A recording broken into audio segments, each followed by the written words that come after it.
Bueno, pasamos a las preguntas para los disertantes. Saben que los pueden alcanzar en el papel o creo que también hay una posibilidad por Twitter. La primera es para el ingeniero Carlos Carballo. La pregunta dice, haciendo las cosas bien en la política, ¿cuánto tardaría en cambiar, en su opinión, la situación del hambre en Argentina? Primero, discúlpenme, pero cuando empecé mi charla no hice el agradecimiento que correspondía a los organizadores por la gentileza que habían tenido de invitarme.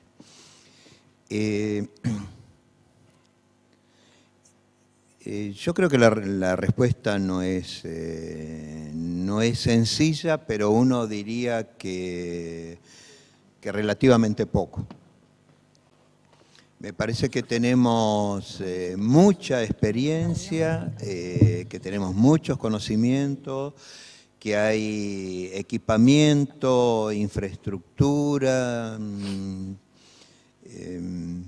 Parece que pasa por decisión y coordinación entre actores sociales y políticos que están en el Estado y están en la sociedad civil.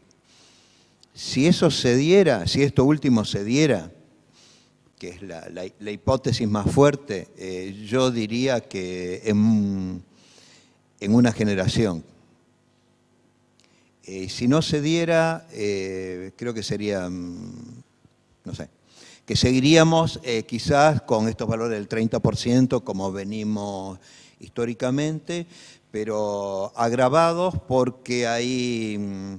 Me parece que desvincular la problemática del hambre y la alimentación de una problemática social mucho más amplia nos llevaría a equivocarnos seguramente en algunos análisis y algunos enfoques.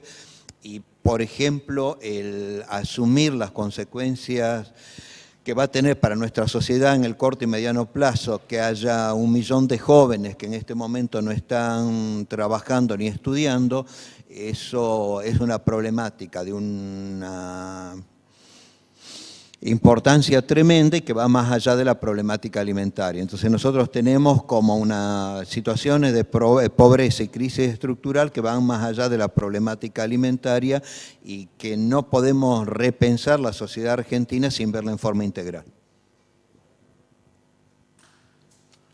Bien. Seguimos con las preguntas. Para el ingeniero Vilela. Usted habló respecto de tendencias en cuanto al ritmo de crecimiento de la población mundial y de la producción de alimentos. En su opinión, esos ritmos de crecimiento se mantendrán en el futuro y qué tecnologías los sustentarían, básicamente. En el caso de las tendencias que mostramos de población son las que están marcando los especialistas que trabajan estos temas, ¿no es cierto? Como dije hace un ratito, estas tendencias en los últimos 5 años se han modificado 3 veces en alza. Hoy estamos en una previsión hacia el 2050 en torno de 9.300, 9.400 millones de habitantes. En alza y, como mencioné, los lugares más pobres y más digamos, necesitados de soluciones. En términos tecnológicos, yo creo que este es el siglo de la biología. Nosotros estamos ingresando en cambios muy profundos, apenas vislumbrados hoy por cada uno de nosotros. Sería aventurado plantear cuál va a ser. Yo creo que por este lado viene el gran cambio, asociado a técnicas que he mencionado, que tienen que ver con técnicas agronómicas de ajustes mejor a situaciones del metro a metro y un mejor aprovechamiento del recurso sin el deterioro, como mencioné. Digamos, no puedo dar una específica, pero me parece que viene por el lado de la biología. Bien, gracias. Una pregunta para el ingeniero Carballo. ¿De qué manera cree que se puede empezar a solucionar el tema político que genera este marco global?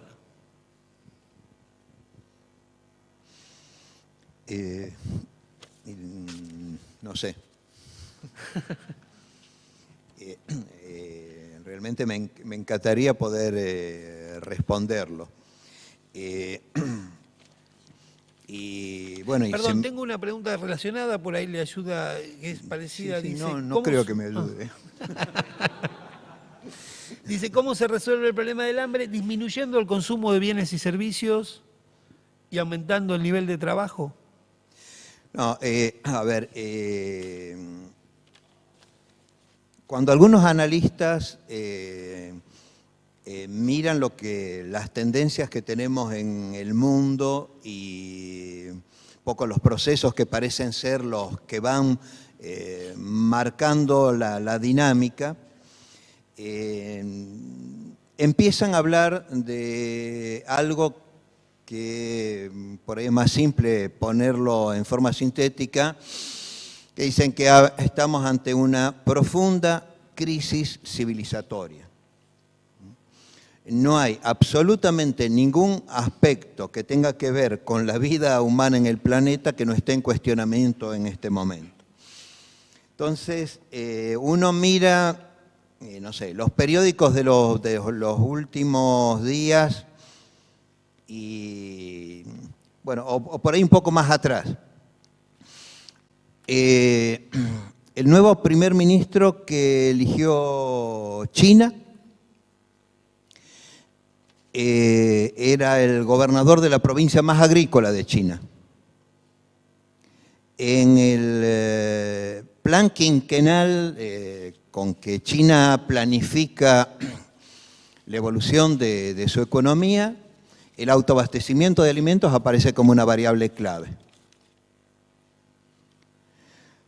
Uno diría que eso seguramente va a tener impactos importantes, pero va a tener impactos importantes muchas cosas que está haciendo China en el conjunto del mundo. Quizás va a ser pronto el país más poderoso del planeta, el más habitado y el más poderoso del planeta.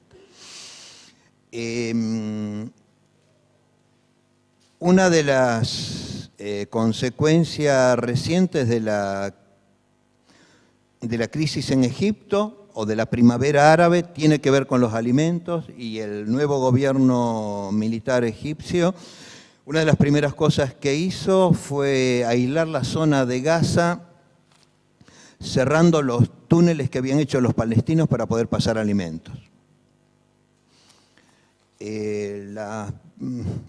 Las cosas que nos vienen de África son realmente espantosas. Entonces, yo diría como que tenemos que repensar muchas cosas y repensarlos desde el punto de vista de que el modelo de desarrollo de los países occidentales no es un modelo replicable en todo el planeta, y quizás tampoco no sea sustentable en el tiempo en los propios países centrales. El 30% de la población de Estados Unidos es pobre. En Alemania, la principal potencia europea, digamos, debe haber entre 3 y 4 millones de personas comiendo en los comedores populares. Entonces, como que esto no pasa más por naciones, y yo supongo que es cierto. Hay una revista, Le Monde Diplomatique, que transcribe y resume el informe que la CIA le hace a Obama cuando asume la presidencia. Así que la Central de Inteligencia de Estados Unidos, a cada país que sube, le entrega un informe de lo que considera la situación mundial y la perspectiva. Bueno, a mí me parece que allí hay cosas realmente muy interesantes para ver, y una de ellas tiene que ver con el agua. Al 2030 el 60% de la población mundial no va a tener agua dulce. Entonces, como que va a haber seguramente un rediseño del planeta, va a haber, hay un rol creciente de las redes sociales, de la definición de las políticas públicas, están en crisis todos los organismos multilaterales de cooperación. Las verdades absolutas de ayer son discutibles hoy, digamos como que realmente yo siento que estamos atravesando por un una etapa de la humanidad muy crítica, con enormes desafíos y con capacidad de dar respuesta a los desafíos. Lo que me parece es que la dirigencia mundial no está al tono de esas demandas. Gracias, ingeniero Carballo. Para el ingeniero Vilela. De los alimentos que usted mostró en su presentación, ¿cuáles son los que considera que hay que seguir, en los que hay que seguir creciendo, esto en relación a su importancia nutricional? Sí, en realidad los que crecieron son los que tienen que seguir creciendo. Básicamente son los que tienen mayor densidad nutricional. Estamos hablando de frutas, hortalizas, proteínas, aceites en algunos lugares reemplazando a grasas, etc. Hay algunos datos interesantes del grupo. Nosotros tenemos un área de agronegocios y salud que hemos publicado libros y estamos trabajando y hemos sido cofundadores de una red que se llama Nutrición 10 Hambre Cero. Ahí en los trabajos nuestros lo que aparece es que si todo el conjunto de los habitantes de la Argentina consumieron una dieta saludable, tal como está expresada allí, deberíamos duplicar la producción de frutas y hortalizas en Argentina, solo para abastecer a los argentinos, ¿sí?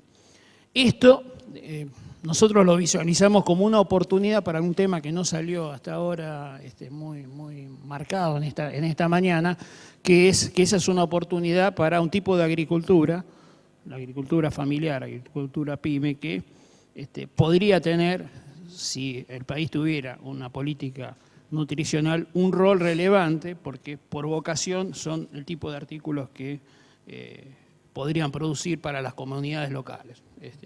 Ahí creo que se pueden vincular estos dos aspectos, ¿no es cierto? O sea, cómo preservar un determinado tipo de productor con una necesidad de la Argentina. Esto Brasil lo resuelve con políticas para cada uno de los grupos, la agricultura comercial y la agricultura familiar, desde dos ministerios distintos. La visión es que conviven esos dos tipos de acercamientos productivos en un mismo esquema. Lo que tienen son dinámicas particulares que hay que atender y que hay que beneficiar por múltiples aspectos, ¿no? La migración de la gente del campo a la ciudad en general conlleva una caída de la calidad de vida, situaciones, digamos, el fracaso de la Argentina de no tener estrategias que tengan que ver con esto es la matanza, es el Gran Rosario, etc. Y esto parece que hay que atenderlo, y lo podríamos atender justamente en paralelo con esta otra necesidad que estoy expresando desde el punto de vista nutricional. Entonces, este es un grupo desde la perspectiva de Argentina que debería crecer fuertemente. En general, en el resto, no es un problema de cantidad de productos, es un problema de acceso, básicamente.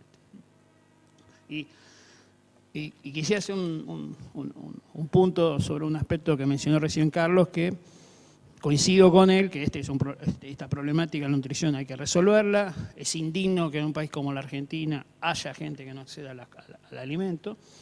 Digamos, nuestros políticos no sé qué están mirando, pero este es un tema que tiene que ser resuelto. Pero el problema principal social de la Argentina hoy son esos 1 millón de jóvenes de 18 a 22, 23 años que no están ni trabajando ni estudiando y que, bueno, en un mundo que estamos diciendo que el conocimiento va a ser clave para poder tener un desempeño de vida adecuado, ¿qué futuro estamos dando a esta situación? ¿No es cierto? ¿Cómo estamos resolviendo, cómo lo estamos pensando en darle una oportunidad a gente que está en la edad de ustedes, ¿sí? Hay 1 millón como ustedes que está fuera y que si sigue así va a estar fuera del sistema. No se resuelve con más rejas y con más control policial. Gracias. La siguiente es para el ingeniero Carballo. ¿Cuál es la postura de la Cátedra de la Soberanía Alimentaria, imagino, con respecto al incremento del rendimiento producido para alimentar a la población que es creciente?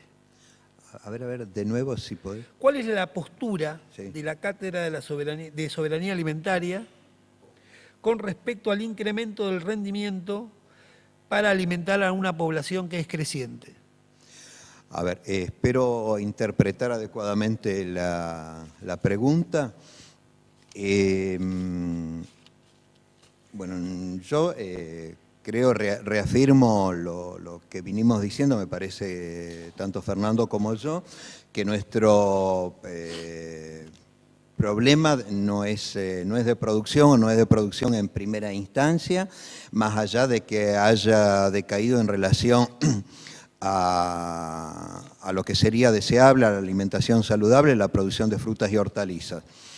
Me parece que nosotros estamos poniendo más la mirada en el cambio de los sistemas productivos. Nos parece que nos merecemos una reflexión que todavía creemos que no está adecuadamente incorporada al debate nacional sobre los sistemas productivos que estamos teniendo en nuestro país, sobre el impacto ambiental, social, económico de esos sistemas en el territorio. Y nos parece que hay todo un desafío de construir modelos más sustentables, que sean capaces de generar mayor cantidad de trabajo, que generen alimento sano, que ocupen el territorio, que pueblen el territorio, y nosotros pensamos que esos sistemas no solo van a ser más sustentables en el corto plazo, sino que tienen posibilidad de serlo a mediano y largo plazo. Esos sistemas puede ser que la incorporación vaya a ser gradual y que en lo inmediato puede implicar la caída de algún índice de productividad, pero creemos que en el mediano y largo plazo son sistemas mucho más sustentables, no solo en lo económico, sino en todos los aspectos que tienen que ver con la sustentabilidad. Y ahí sí me parece que, a diferencia de los sistemas hegemónicos, los sistemas más extendidos en el país, ahí sí me parece que hace falta un compromiso muchísimo más fuerte del sistema de ciencia y técnica, porque hay muchas respuestas que estamos necesitando y no las estamos teniendo. Gracias. La siguiente para el ingeniero Vilela. ¿Cuál cree que será la incidencia en la producción agropecuaria del encarecimiento y la disminución de la disponibilidad de petróleo?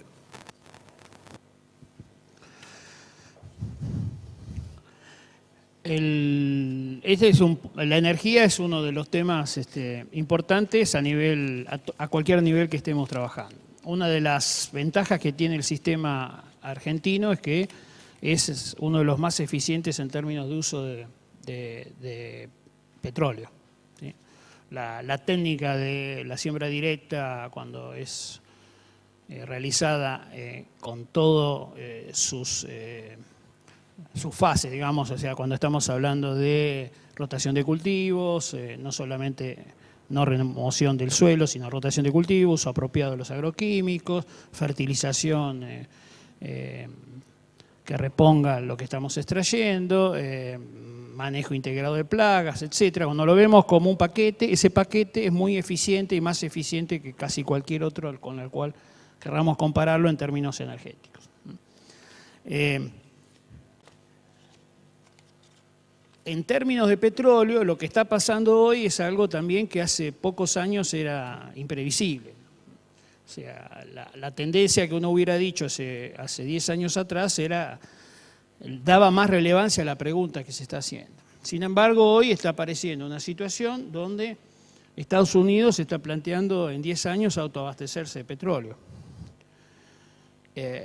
Esto cambia radicalmente el escenario actual de